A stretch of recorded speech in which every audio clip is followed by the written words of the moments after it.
I wanted to continue this week by looking at the story of the thief on the cross.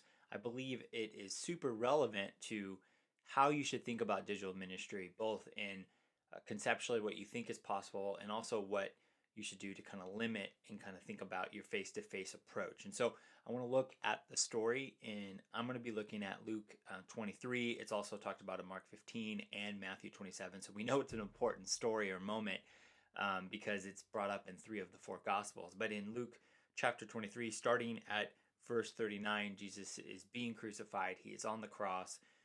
The soldiers have already taken his garments. All this stuff has happened. And in verse 39 in chapter 23, it says, "And one of the criminals who were hung railed at him, saying, You are not the Christ. Save yourself and us."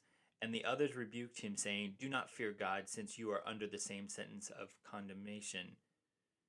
And we indeed justly, for we are receiving the due reward of our deeds. But this man has done nothing wrong."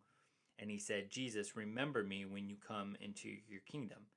And he said to him, "Truly, I say to you, today you will see me in paradise." And so there's one criminal who is taunting Jesus. The other is saying, pretty much he is God. And Jesus says, "You will see me in paradise," meaning you'll go to heaven. We don't fully know what that means, but we do know it some way this thief on the cross, this criminal sitting next to Jesus, is going to be in heaven. And I bring up this moment because if you were to draw an imaginary line kind of in the middle, and one side is eternity without God, and the other side is eternity with God, this thief on the cross somehow crossed that threshold. And we don't really know all the ins and outs. And we know the Bible says a lot about salvation and it's about grace, but and there's this eternal conversation about grace or works and all these different things. But this thief just had belief, had faith that this was God, and he gets into heaven.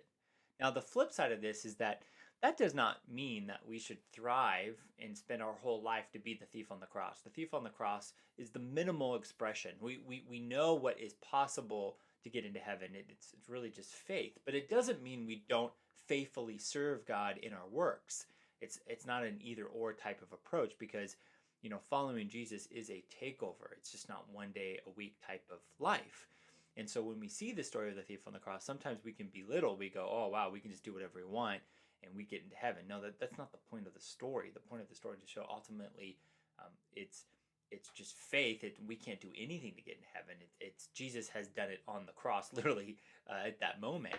And so I bring this up because a lot of times what we do with digital ministry is we look at what is possible or what biblical community is, and we limit God. We go, well, online fellowship or online groups or online discipleship isn't real church, and we like to belittle it. And so the same way as people like to belittle what happened with the thief on the cross. And so you can't say that the thief on the cross isn't saved, but you also don't want to say that that's our goal. And so what we got to make sure is when we're talking about these things that we're theologically sound. And so the same way is somebody far away from your church who's by themselves, but they're watching online, they're part of an online group with other people via Zoom, they're serving online, are they part of your church? Now the question is that an expression of church? And I think you are hard pressed to say it's not a expression of church, or is it the fullest expression? And I think this is the point I bring this up on, and I'm kind of looking at this piece of scripture, the thief on the cross, is because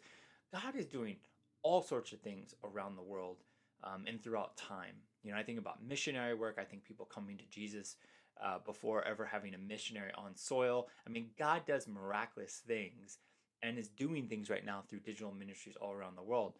And by you discrediting what is possible or what is biblical community, I think you got to get very precise with your language.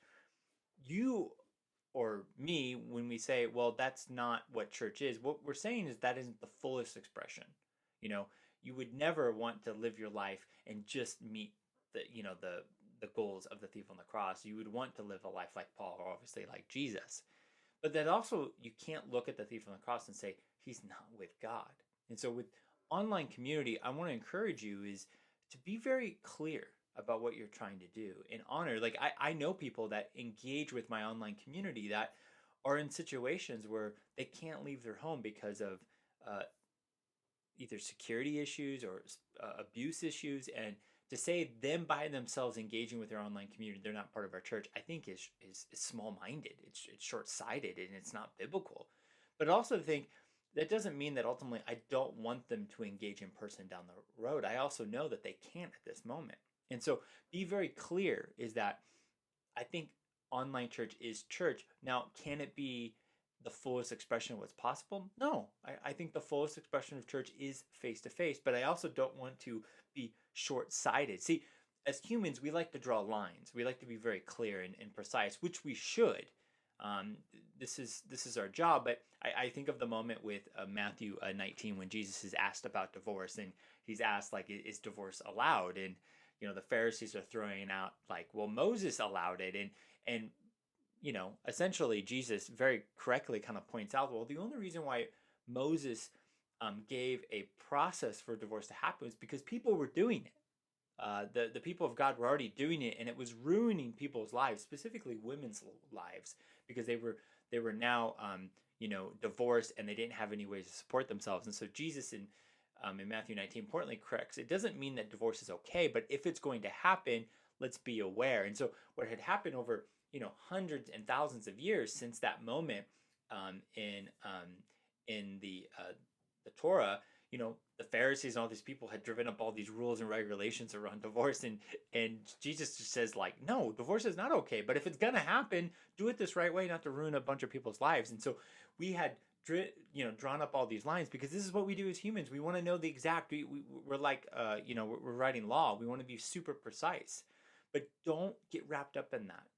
Be in and excited about what God is doing online while also not taking your foot off the pedal of what God's going to do face to face. And I think this happens with you having clear processes of how you move people into face-to-face community. Make sure you have a process like we talked about in the paradigm or the approach video, where how are people moving from online to offline, and always thinking about, is this working? How can we do better? But also be excited about what God is doing online and how people are connecting with you in an active part of your church, while also being excited about ultimately down the road getting them into face-to-face community. So don't dismiss or belittle what God is doing.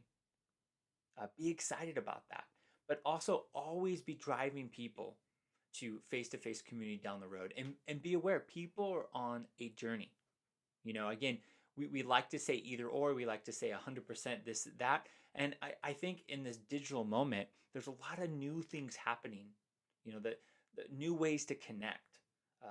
The idea of presence online is going to change and evolve. I don't think we're ever going to stop meeting face to face in a building. I don't think that's ever going away, but I also think there will be new ways as technologies get better and better. So don't belittle or dismiss what God's doing online, and also don't take your foot off the pedal of moving people to face-to-face community, and allow people to be in the middle. I've been challenged greatly over these, because guess what?